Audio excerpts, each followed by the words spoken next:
para la filmación. Se lo ve cabezón, entonces, si más atrás. Con el cual. Muy bien. Eso es lo que me dan las indicaciones acá de producción para la cámara. Buenos días, querido amigo. Va a comenzar la entrevista Lucía Jaramillo aquí en I99, en el diálogo con Bruno Leone. Tenemos mucho que conversar con él. Por favor, Lucía. Así es, y es que hay buenas noticias para el país con respecto a las pescas, porque Ecuador desplaza a Tailandia por la subida de los fletes. Quiere decir que el alza de los fletes no ha sido pues el único factor que ha ayudado al buen desempeño de la pesca, ya que en medio de la pandemia del COVID, el sector ya venía creciendo. Y es que mientras el alza de los fletes marítimos en el mundo es un problema porque eleva los costos de las materias primas y de los productos, para el sector pesquero ecuatoriano se ha convertido en toda una oportunidad. Bruno, esto son buenas noticias para nuestro país, sin duda, y para este sector, porque hemos visto que la pandemia sin duda ha afectado a otros sectores como la construcción, como el turismo, pero para el sector de la pesca, en medio de la adversidad, esta ha sido una oportunidad. Lo escuchamos. Así es, Lucía. Buenos días, queridos amigos, Eduardito, Ramiro, Jaime, todos. Un gusto verlos a los tiempos. Sí, la pesca, mire, hace un mes salió un informe del Banco Central que decía que la economía del Ecuador había caído en 5,6%. Sin embargo, ese mismo informe menciona que el único sector que creció de manera importante o que se destacaba en el crecimiento fue la pesca, con un 16,2%. Analizando en la Cámara la razón de ese crecimiento, uno de los factores fue el que usted menciona, el hecho de que los fletes hoy día, imagínese usted que un flete que normalmente antes de pandemia y esto costaba $2.500, hoy día puede llegar a valer hasta $15.000. Me decía un amigo que, por ejemplo, un contenedor de piña que mandan de Tailandia para Estados Unidos, el contenido, la piña que va adentro vale más o menos $12.000, el flete $18.000. Ya, entonces, eso hizo que Tailandia no pueda, o se le complique, posicionar sus productos acá en Sudamérica. Entonces, ahí encontramos la primera razón del crecimiento. Ecuador ha recuperado el mercado sudamericano. Por ejemplo, en Perú, antes de que Perú firme un acuerdo comercial con Tailandia, el atún que se vendía en Perú era el atún ecuatoriano, en un 95%, y Tailandia nos fue desplazando al punto que llegamos a un escaso 10%. Hoy día hemos recuperado, lo mismo en Chile, lo mismo en Argentina, Colombia, etcétera. Entonces, ese es un factor. El otro factor importante ha sido, porque no solamente hay que analizarlo desde ese punto. Recuerde que nosotros, la pesca nuestra es una pesca silvestre, entonces tiene mucho que ver la naturaleza. Estamos viviendo, y acaba de salir el reporte de la NOAA, donde vamos a tener la presencia de la niña, del fenómeno oceanográfico de la niña, hasta el primer trimestre del próximo año. ¿Qué quiere decir eso? Que vamos a tener aguas preponderantemente más frías que lo normal, y eso es bueno para el crecimiento del plancton y el fitoplancton, que es el inicio de la cadena trófica de los peces, ¿verdad? Eso trae al pez pequeño, el más grande, etcétera. Entonces hemos tenido un buen reclutamiento en los sectores de la pesca, y eso ha permitido que nuestros barcos tengan buena pesca. Ahora, ese es otro factor. Sí, Lucía, dígame. Si bien es cierto, el sector pesquero pues registra este crecimiento, y usted ha mencionado algunos de estos factores, aún falta mucho para hacer con respecto al desempeño, que podría ser mucho mejor, y que para eso se debe trabajar en varios aspectos. ¿Cuáles serían estos aspectos? A ver, el Ecuador, como hemos dicho alguna vez en esta misma radio, el Ecuador es un país pequeño de 17 millones de personas, ¿verdad? Entonces su producción, ¿verdad?, tiene que estar enfocada a la exportación, para poder venderle al mundo todo lo que somos capaces de producir. Entonces, cuando ya entramos a ese nivel, digamos, tenemos que pensar que tenemos que salir a competir con el mundo. Y el mundo hoy día, a pesar de que el consumo de los productos del mar en el mundo crece a un ritmo de 3,1%, esto es dicho por la FAO, cuando vemos que la población mundial crece a 1,6%, podemos fácilmente colegir que la gente está comiendo el doble de productos del mar, y eso es una gran cosa porque la demanda está ahí. Entonces, pero ¿qué pide el mundo? Aparte de calidad y precio, sin duda, ahora está pidiendo certificaciones de sostenibilidad, y en ese sentido el Ecuador, la Cámara Nacional de Pesquería, que tengo el honor de presidir, está llevando adelante unos procesos de mejora pesquera muy, pero muy importantes y muy interesantes, y estamos siendo observados por el mundo, y estamos siendo inclusive hasta modelo de eso. Estamos llevando un modelo de camino a la certificación pesquera en el caso del atún, ¿verdad? Que nos va a llevar a conseguir la certificación MSC, Marine Stewardship Council, que es la certificación pesquera de mayor prestigio del mundo. Eso en el atún. Y en la pesca pequeña, de los pelágicos pequeños, estamos en camino a la certificación Marine Trust, que es también la pesquería que califica a la pesca pequeña. Ahí la importancia que radica en esa pesquería es que somos parte de la cadena de valor de otro rubro de exportación importantísimo del Ecuador, que es el camarón, porque en la producción de los pelágicos pequeños se produce el ingrediente marino de la harina de pescado y el aceite de pescado que sirven para la producción de alimentos balanceados para el camarón. Entonces, en eso estamos trabajando en cuanto a los mercados. Ahora, casa adentro, en lo que tiene que ver con la competitividad de los sectores, el ministro Julio José Prado nos llamó a una reunión hace una semana en donde nos ha contado que el ministerio está empeñado en llevar adelante la tecnología de este sistema, digamos, de análisis de la competitividad de los clústeres. Entonces, se han formado grupos de trabajo, obviamente en la pesca se formó un grupo de trabajo para analizar detalladamente, desglosar detalladamente los aspectos que deberían de mejorarse. Y ahí han surgido ya unas primeras cosas muy interesantes. Por ejemplo, el pescado, el atún, es una proteína, digamos, que compite con la proteína del pollo, la proteína de la carne, la proteína del cerdo. Sin embargo, si usted coge el precio de hoy y lo deflacta, digamos, al año 1980, es decir, le quita los porcentajes de inflación a través de los años y lo lleva al precio de 1980, hoy ese precio es menor que el del año 1980. Entonces, lo que hay que hacer es tratar de reposicionar la categoría a nivel mundial, ¿verdad? Y para eso hay todo un trabajo que hacer a nivel de las organizaciones de ordenamiento pesquero, nuestras cancillerías, en fin, para promover el consumo de esta proteína, que es la proteína inteligente. Por ejemplo, 1. 2, ahí salió, por ejemplo, la posibilidad y ya vamos a formar un grupo de trabajo para ver cómo podemos implementar una pesquería para el calamar. Calamar que ha sido motivo de muchas discusiones por la presencia de los barcos chinos, cuando ese calamar, que también es una especie migratoria, que se acerca a las aguas jurisdiccionales del Ecuador en una época del año por las corrientes frías, ¿verdad? Si los chinos, si para la flota china es negocio venir desde esas distancias hasta acá a capturar el calamar, ¿cómo no va a ser negocio para el Ecuador, que lo tenemos aquí al frente en una época del año? Entonces hay que armar todo un plan para poder capturar esa especie. Yo comentaba en algún otro medio que si podemos hacer un buen plan para eso, en 3-4 meses, que dura más o menos la temporada, podríamos estar generando exportaciones de entre 300 y 400 millones de dólares. Eso es muy importante. El Perú, fíjese usted, el Perú, porque ese calamar, una vez que migra hacia el sur por las aguas frías y entra a las aguas peruanas, el Perú con una flota artesanal captura calamar y el año pasado generó exportaciones por 859 millones de dólares.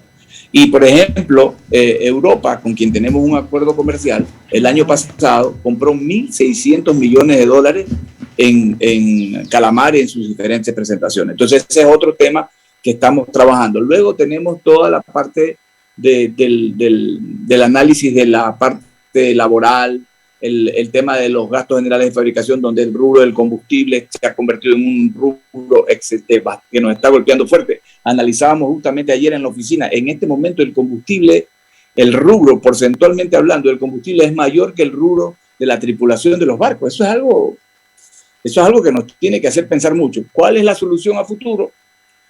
Posiblemente, por ejemplo, remotorizar, hacer un programa de remotorización de la flota para que la flota pueda cambiarse a motores más modernos que consuman menos, o la renovación propiamente de la flota, porque Ecuador tiene una flota que ya pasa de los 40 años, y construir barcos nuevos. Para eso se necesitan líneas de crédito, se necesita una serie de cosas. Entonces, nosotros tenemos clara la película, le hemos pedido una reunión de trabajo al ministro, obviamente en algún momento lo vamos a tener, pero dentro de este esquema que ha armado el Ministerio del análisis de los clústeres, ahí también va a haber oportunidad de aportar con mucho para la pesca. Y ni se diga en el campo de la maricultura, donde no hemos hecho absolutamente nada. Cuando yo le decía que la FAO nos dice que el consumo de productos del mar está creciendo al ritmo de 3,1%, usted tiene una pendiente más o menos así, en este sentido, y tiene una curva que está aplanada de la pesca silvestre. Entonces, este espacio entre la oferta y la demanda está siendo cubierto por la acuacultura y la maricultura en el mundo. Pero nosotros aquí en acuacultura, lo que hacemos en camarón es apenas el 35% de lo que se puede hacer en acuacultura y en maricultura hemos hecho cero. El mejor ejemplo de lo que puede generar un proyecto de maricultura es, por ejemplo, el salmón de Chile. El salmón de Chile es producido en maricultura, al sur, en las islas de Chiloé. Y mire usted, en este momento Chile es un gran exportador de salmón, ¿no? Compite con el salmón de Noruega y de Canadá. Entonces, en esta visión que nosotros tenemos de Ecuador postpetrolero de cara al futuro, nosotros pensamos que el Ecuador debe ser un país, debe posicionarse como un país productor de alimentos de gran calidad, tanto en el área agrícola como en el área acuícola y pesquera. Hoy día leí en el periódico algo que me dio mucha alegría. La provincia de Santa Elena está por certificarse como una provincia productora de productos orgánicos. Ya ahí en las tierras de la provincia de Santa Elena hay una gran producción de banano orgánico que tiene un premio en los mercados. Entonces, Ecuador tiene posibilidades enormes y esto, digamos, me da muy buen augurio, digamos, de la forma como se está viendo al Ecuador, y eso se refleja, por ejemplo, la noticia de ayer o de antes de ayer del rendimiento de los bonos de la deuda ecuatoriana, cómo han mejorado el rendimiento de los bonos.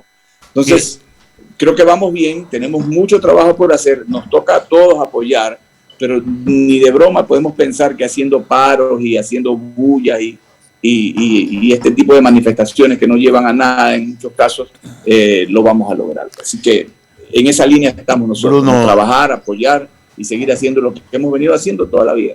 Bruno, qué alegría verlo en buen estado de salud y recuperado totalmente. La verdad que para nosotros, un amigo como usted, siempre es importante tenerlo con sus conceptuosos criterios y además con su capacidad de desarrollo, tema libre que nos ha tomado ya 10 minutos, pues está bien. Ahí lo fueron raspando, Brunito, vea. Ramiro, si no raspa, no es Ramiro. Si no raspa, no es Ramiro. Bruno, ¿cómo está el estado de nuestra flota pesquera? Ya que estamos en un gobierno que está pensando en crecer, en abrirse al mundo, en tener una capacidad mayor de exportación, que nuestro sistema de dolarización necesita ingreso de divisas, ¿cómo está? ¿Está añeja? ¿Necesita cambio para poder fomentar mayores exportaciones y tener una mejor pesca y, por supuesto, sustentable y ecológicamente manejable? A ver, Ramiro, querido, el Ecuador tiene una flota más o menos de 568 barcos, de los cuales 113, 115 son barcos atuneros, hay otros 260 que son barcos de pelágico pequeño, que como en el argot pesquero se le dice barcos de fierro, pequeños pero de fierro, y hay otra flota de barcos que son de chinchorreros, que se le llama, que son de red de cerco, pero que no tienen la capacidad de ir y la autonomía de ir muy afuera, digamos, en el mar, ¿no? En total hay más o menos 568 barcos. Son barcos ya muy, muy antiguos. En el caso de la flota atunera, le digo con certeza, pasa de 40 años la gran mayoría. Y eso, pues, produce, digamos, da dos cosas, digamos, ¿no? Uno, que el costo del mantenimiento para mantenerlos operativos es cada vez mayor, por un lado, y por otro lado, son barcos que ya van perdiendo eficiencia y, por ejemplo, todos ellos tienen motores antiguos, motores, por ejemplo, las máquinas principales de los barcos son motores de 2 tiempos, ¿verdad?, que consumen mucho, que contaminan mucho. Entonces, aquí podemos hacer dos cosas, yo decía. Uno, o entrar en un programa de remotorizar la flota, para lo cual el gobierno tiene que poner una línea de crédito, promoverla, etcétera, etcétera, para poner en los barcos motores modernos, o promover un plan de cambio de barcos, es decir, sacar esas unidades antiguas, desguazarlas y con ese cupo, porque recordemos, Ramiro, que hay que tener un cupo para poder pescar atún en el Pacífico Oriental, con ese cupo volver a poner una unidad nueva, moderna. Nosotros estamos en un proyecto en una de nuestras embarcaciones de remotorización de flota. Hemos decidido irnos por la línea de un motor japonés. Y el libro, la información técnica del motor, habla de que entre lo que hoy consumimos versus lo que podríamos consumir, hay un ahorro más o menos del 25% en combustible y otro tanto en aceite, porque tiene una tecnología diferente. El motor tiene un propio sistema de filtrado. Bueno, es un tema técnico que no vamos a entrar aquí en detalle. Entonces, Sí, si logramos hacer eso, Ramiro, vamos a dar un paso gigantesco, porque créame que esta política de ir subiendo los precios de los combustibles mes a mes por el sistema ese de las bandas que se implementó el año pasado, a nosotros nos está realmente complicando, porque nosotros no le podemos pasar ese incremento del costo al mercado, Ramiro. Claro, Bruno, otra pregunta que me salta. Yo he conversado con mucha gente que vive en costas y no tienen la variedad de mariscos que tenemos nosotros en nuestro país. Es algo que no apreciamos. Y resulta que cuando te escucho la estadística del crecimiento de la ingesta de productos del mar en el mundo, yo creo que la realidad nuestra es totalmente diferente. Aquí el pescado no es consumido, el atún lo tienen en la concepción de que debe ser en lata y no tiene otra presentación, y podría seguir con el detalle. ¿Cómo hacer también? Porque nadie es profeta en su tierra. Muy importante, Ramiro, eso. Mire, el consumo de pescado en el Ecuador es de 7.7 kilos per cápita. Esos datos de la FAO, ¿no? 7.7 kilos. Y si comparamos, por ejemplo, con España, España es 27, Italia 22, 25, Japón pasa de 30, 32, 33%, China igual. Entonces nosotros tenemos ahí un campo inmenso pues para crecer. Por eso es que cuando hacemos el cálculo de ese consumo per cápita del pescado en el Ecuador, ¿verdad? Ahí son otros más o menos 800 mil millones de dólares que se suman a los 1.800 que vamos a hacer este año en exportación. O sea, todo eso es lo que aporta el sector pesquero a la economía. Ahora, ¿cómo hacer? Hay que mejorar, me parece a mí, el tema de todo el proceso desde que se captura el pez en el mar, su manejo en el puerto, la cadena de frío y una serie de factores sanitarios importantes para que la gente se sienta confiada de poder consumir un producto, digamos, que no necesariamente todo el mundo tiene la suerte de comérselo del mar a la mesa. Pues no, seamos claros, en la sierra se consume muchísimo pescado y la sierra está muy lejos del mar. Pero hay que mejorar las cadenas de frío, hay que trabajar, hay que incentivar a la gente por temas de salud. Ahora que el vicepresidente lo veo que está recorriendo el país entero, preocupándose mucho de la salud, mucho tiene que ver el tema de la salud también la prevención, ¿verdad? Entonces, si la gente... Y ahí va la buena alimentación.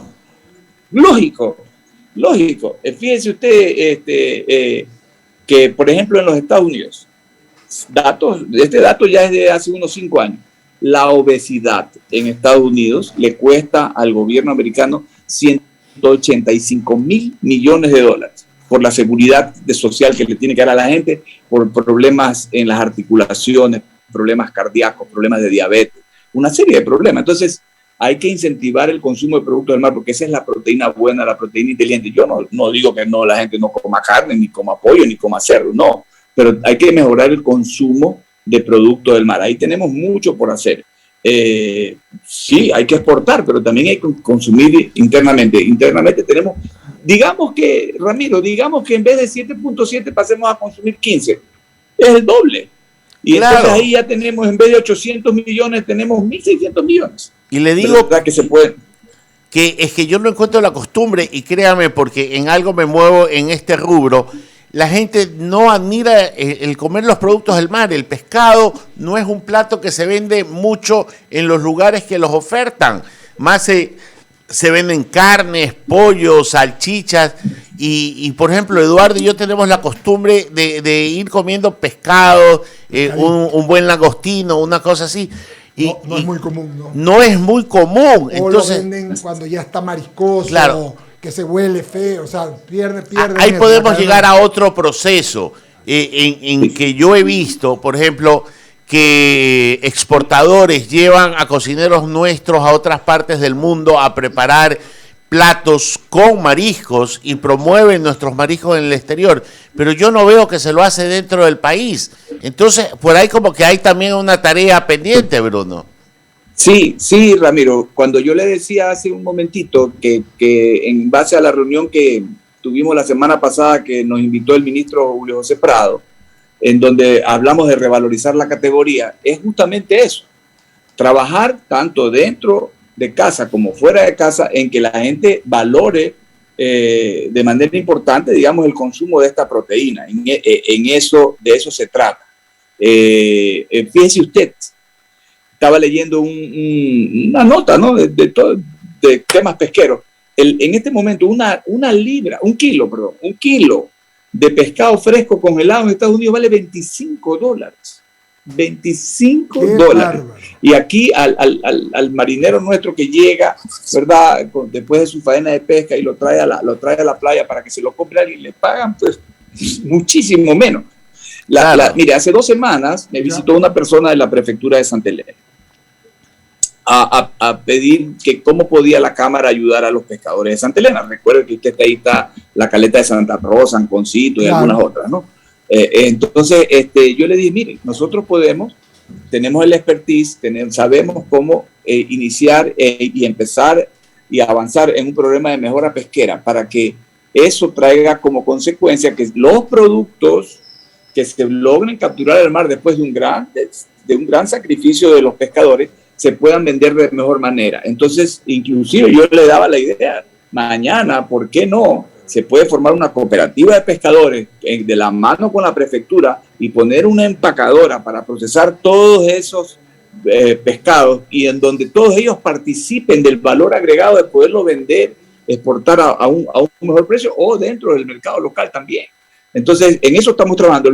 Mire, los pescadores del camarón pomada, que el 80% de ese camarón se produce en Pozora, ya nos vinieron a buscar también, a que los ayudemos a formar un proyecto de mejora pesquera, porque sus compradores afuera le dijeron, yo te compro, te sigo comprando, pero tienes que demostrar que estás trabajando en un proceso de mejora pesquera que te lleve a una certificación. Entonces ya nos vinieron a buscar y por supuesto la Cámara está para eso, para ayudar a todo el mundo sin ningún tipo de interés, más que le vaya bien al Ecuador pesquero. Mi Bruno, dos preguntas también. breves. Entonces, en eso estamos trabajando, Ramiro, en eso estamos trabajando. 2 preguntas breves. ¿El camarón pomada es lo que podríamos denominar como el crawfish? ¿Es lo mismo? No, es ese camarón chiquito, el tití, que le dicen que es un camarón pequeñito. Claro, el pomada es ese es el pomada, yo lo conozco, el chiquitito. Pero no es lo mismo que el crawfish, porque me parece que es el mismo. Esa es la primera pregunta. Sinceramente no lo sé, mi querido Eduardo. Me pareció porque es chiquitito. Segunda pregunta. Me dijeron el otro día, a ver si estoy claro, que se está también cultivando, o sea, en piscinas, así como el salmón, puede ser el pargo o el mero. ¿Estoy en lo correcto? Por supuesto. Mire, en Turquía hay una, si usted se mete mañana y curioseando en el Google, pone ahí maricultura en Turquía, usted va a ver las granjas en Turquía donde cultivan justamente el pargo, la corvina, el robalo. Por supuesto, inclusive, yo no he estado en Turquía, he estado en las granjas de Chile, conozco las granjas de Bluefin de Baja California, he estado en algunos lugares, la Turquía no conozco, pero me dicen que los compradores van a las granjas, que son unas jaulas que están afuera en el mar, y inclusive a dedo escogen los pescados que quieren, ¿no? Entonces, así es el mundo exigente, pero ¿verdad? Es entonces, en el mar, Bruno. Claro, no es el tipo de camaronera, es en el mar, ¿verdad? Fresco a tierra y volarlo en un avión para que vaya a los mercados, porque el pescado fresco es lo que la gente quiere y está pagando los valores que yo mencionaba hace un momento. Sí, Bruno, brevemente, en otro sentido, ¿cómo va? Hemos entrevistado varias veces a Julio José Prado, ayer estuvo acá el ministro también de Vivienda, antier estuvo el ministro de Ambiente, como siempre en la movida nosotros, pero ¿cómo va el tema? Porque a Julio José Prado siempre le pregunto, ¿cómo va el asunto del tratado con México de libre comercio o de comercio, como lo quieran llamar, con Canadá, en fin, con los Estados Unidos, con el tema de Lima, porque eso sería algo muy, muy beneficioso para el Ecuador, ¿verdad? A ver, la agenda, efectivamente, todos esos temas caen en el campo del Ministerio de Comercio Exterior que dirige actualmente Julio José. Los temas de comercio van muy bien. La semana pasada tuve oportunidad de conversar con Daniel Legarda, que es el viceministro de Comercio Exterior, y me dice que, por ejemplo, en Estados Unidos vamos muy bien. Ahora, creo que a fines de agosto va a venir una misión del USTR que es el organismo técnico de comercio de los Estados Unidos, para reunirse con los técnicos acá, para ir afinando detalles para un nuevo TIC, que es la mesa de trade de comercio y de inversiones, que es el paso previo para ir al acuerdo. O sea, eso va bastante bien. En el tema de México igual, tengo entendido que ya las listas de los productos están dadas. Hay unas diferencias, digamos, porque claro, siempre hemos dicho, hay que negociar, pero sin que te afecte tu producto. Entonces, hay gente que tiene mucho interés, por ejemplo, de que se concrete eso para ir a un acuerdo con el Asia, ¿verdad? Para poderles vender cosas, pero a su vez hay otra gente que no quiere porque el Asia nos podría también inundar de productos, digamos, con otros precios. Entonces, se está trabajando en eso. El tema de Canadá, yo me imagino que si sale los Estados Unidos, lo de Canadá sale pues enseguida. Es un mercado interesantísimo. Entonces, Bruno, un mercado interesantísimo. Claro, 36, 40 millones de habitantes con un buen poder adquisitivo y con un hábito de consumo de productos del mar, por ejemplo, muy alto. Entonces, sí, eso es un mercado interesantísimo. Querido Bruno, coincido plenamente con todo lo que hemos hablado, todo el tema de los productos del mar, y con Ramiro siempre estamos en eso, ¿no? Conversando, viendo qué bueno poder hablar. Aquí se perdieron algunas oportunidades. Recuerda tú que se hizo el tema de los caracoles, de los escargots, no nos fue bien.